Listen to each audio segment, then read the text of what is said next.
The mission had been completed successfully. For the crew, there was a sense of relief. They had delivered what they were ordered to deliver, and now they could focus on the journey ahead. But the ship still had to return across the Pacific. The sailors began preparing for the next stage of the voyage. Some probably thought about home and family.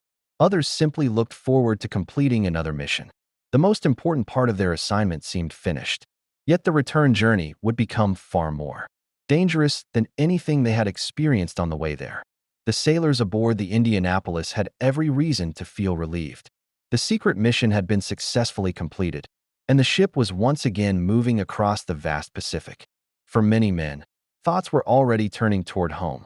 They imagined seeing their families again, stepping onto solid ground, and leaving the uncertainty of war behind them. But the Pacific was still a battlefield.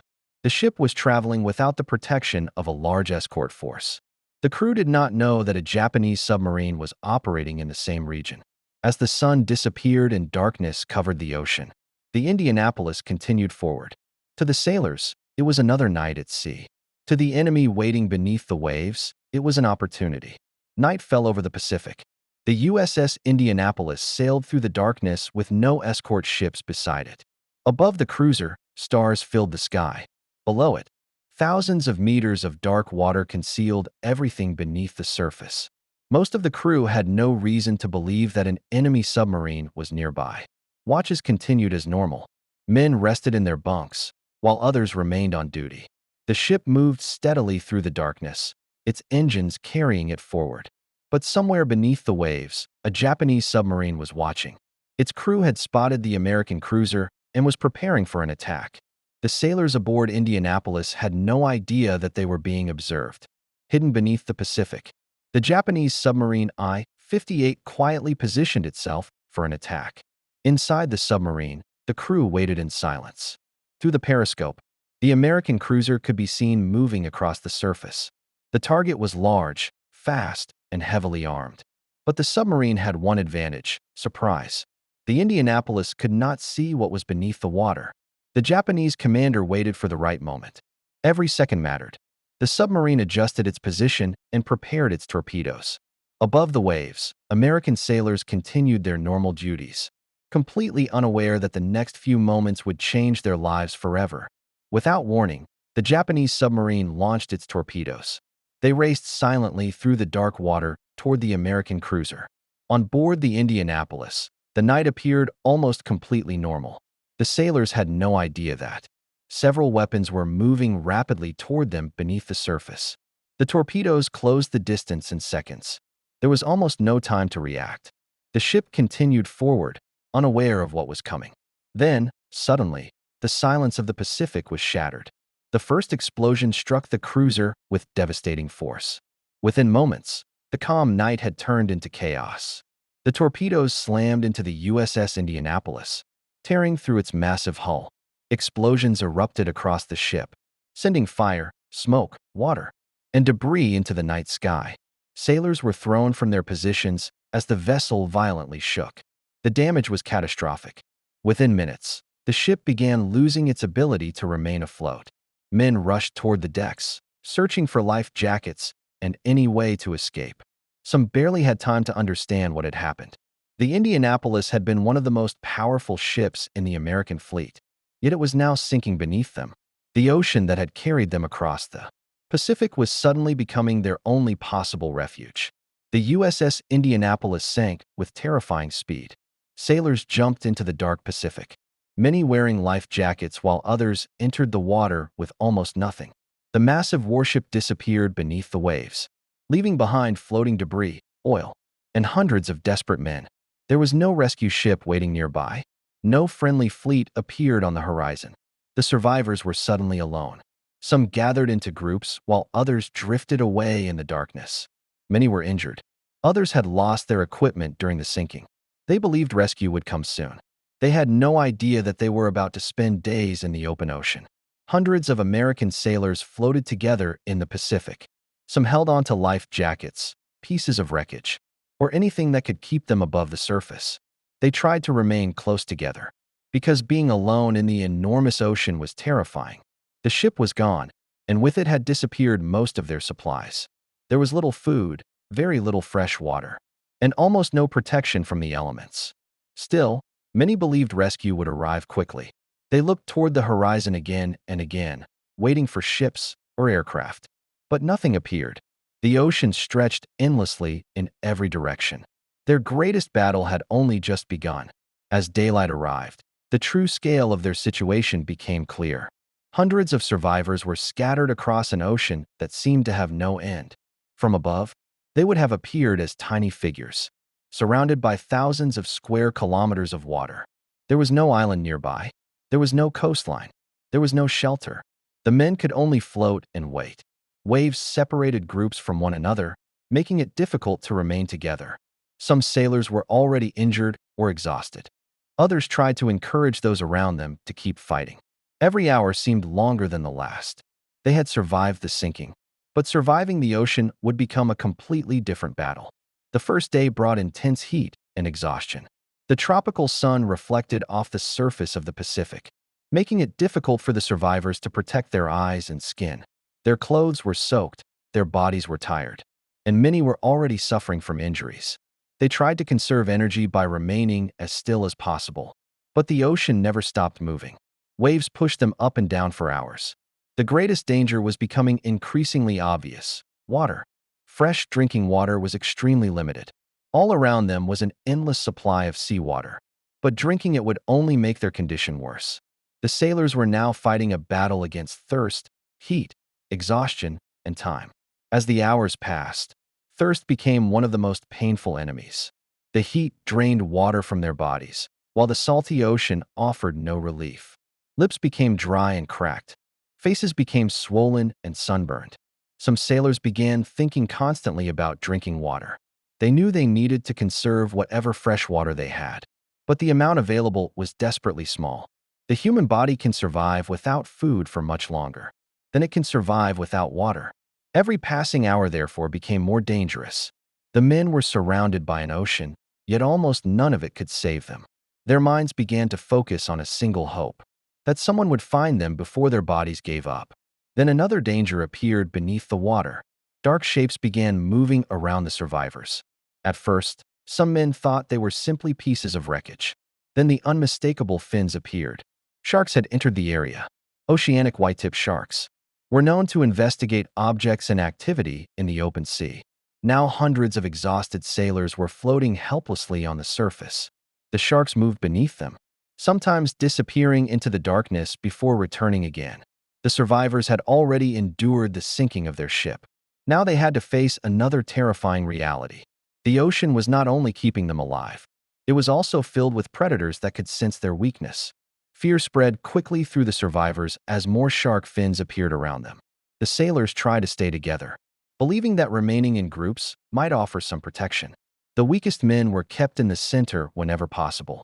Everyone watched the water carefully, but the ocean was too deep and dark to see what was moving below. Every shadow created panic. Every movement beneath the surface made men wonder whether a shark was approaching. The psychological pressure became almost unbearable. They were already dehydrated and exhausted, and now they had to remain alert for another threat. The ocean offered no place to hide. There was nowhere to climb, nowhere to run, and nowhere to escape. When darkness returned, the situation became even more frightening. The survivors could no longer clearly see the water around them. Moonlight reflected across the Pacific, but the darkness beneath the surface remained complete. Sharks could move nearby without being detected. The sailors tried to remain close together and conserve their strength. Few could sleep properly. Every movement in the water could mean danger. Some men held on to each other simply to avoid drifting away. Others stared into the darkness, waiting for the first light of morning. Another night passed slowly. They had already survived one day, then another. But rescue still had not come. By now, exhaustion was affecting almost everyone. Some sailors were injured. Others were severely dehydrated, and many could barely keep their heads above the water. Yet there were still acts of courage taking place among the survivors. Men supported one another, held on to weaker sailors, and tried to keep their groups together. They understood that staying together gave them a better chance of being noticed by rescuers. They also understood that every person beside them represented another, human life depending on them. The ocean continued moving beneath them while the days passed. Hope became fragile, but they refused to give it up completely. Severe dehydration and exhaustion began changing the way some survivors saw the world. Men reported seeing things that were not really there. A distant wave could look like a ship. A cloud could appear to be land. Some sailors imagined rescue vessels approaching on the horizon, only to realize that the image was an illusion. The human mind was struggling under extreme conditions. These hallucinations were more than frightening. They could cause men to waste precious energy chasing something that did not exist. Still, the mind continued searching for familiar things. A ship, an island, a home, a person they loved. The desire to survive was becoming stronger than the body itself. Then the weather changed. Dark clouds gathered over the Pacific, and powerful winds began pushing the survivors through the waves. A tropical storm brought towering swells and heavy rain. For exhausted sailors, the storm was terrifying. Waves separated people who had spent days supporting one another. Some struggled to remain attached to their life jackets. Others were nearly overwhelmed by the water. Yet the rain also brought something desperately needed: fresh water. Survivors opened their mouths toward the sky and tried to catch every drop they could. For a short time, the storm became both an enemy and a source of hope. When it finally passed, the survivors were still there, but fewer of them remained. Another sunrise appeared over the Pacific. The survivors looked across the water and realized that their numbers had fallen. Men who had been beside them the day before were gone. The remaining sailors were exhausted beyond anything they had imagined possible. Still, they continued floating. They had no way of knowing whether anyone was searching for them. They had no idea how much longer they would have to wait. Then, far away in the sky, something appeared. At first it looked like a tiny speck. Most of the survivors could barely notice it. But as it grew larger, one possibility became clear. It was an aircraft. After days of waiting, someone might finally be coming for them. A U.S. Navy patrol aircraft flew low over the Pacific, searching for signs of the missing sailors. The crew had been scanning the enormous ocean for hours. Finding hundreds of people in such a vast area was incredibly difficult. The survivors were small against the endless blue surface. The aircraft continued its search pattern, moving across one section of ocean after another. Then something unusual appeared below. The crew noticed shapes moving in the water. They changed direction and flew closer. What they saw was almost unbelievable. There were people floating below. Hundreds of survivors were still alive. The aircraft had found them. The pilot looked down and realized that the ocean below was filled with survivors. Men wearing life jackets were waving their arms toward the aircraft. Some were too weak to move. Others were scattered across the water in small groups. The sight immediately changed the mission from a search into a rescue operation. The aircraft crew radioed the location and began coordinating help. For the survivors below, the sound of the aircraft was something they had almost stopped believing they would ever hear. After days of darkness, thirst, fear, and exhaustion, there was finally proof that someone knew where they were. The long nightmare was beginning to come to an end. Rescue aircraft and ships moved toward the survivors as quickly as possible. A Navy seaplane approached the rough Pacific water and began assisting the men. Rescue crews lowered themselves toward the survivors and reached for those who could no longer swim. Many of the sailors were so exhausted that they could barely lift their arms. The rescuers pulled them aboard one at a time. Every rescue took effort. Every minute mattered. There were still men scattered across the ocean, and the rescue crews knew they could not waste time. For the first time in several days, the survivors were no longer fighting alone. Someone had finally arrived to bring them home. The rescue crews continued pulling exhausted sailors from the water. Some survivors were barely conscious. Their faces were burned by the sun, their clothes were soaked, and their bodies had been weakened by days without enough food or water. Yet the rescuers refused to stop. One sailor was lifted aboard, then another and another. Hands reached down from the aircraft, and ships while survivors reached upward from the ocean. Every man brought aboard represented another life saved. For the sailors, the feeling was almost impossible to describe.